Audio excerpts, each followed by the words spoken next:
జ్ఞానం అందరిది, అది రహస్యం కాకూడదు.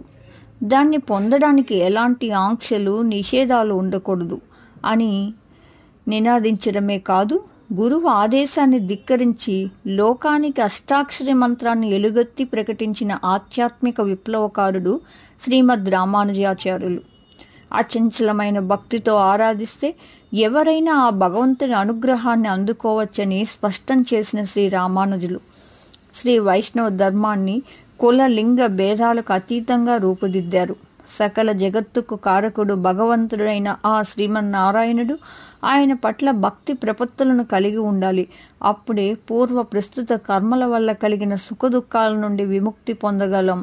దీనికి వైష్ణవ ధర్మానుసరణ దోహదం చేస్తుంది అని ప్రవచించిన శ్రీమద్ రామానుజాచార్యులది విశ్వమానవ సిద్ధాంతం.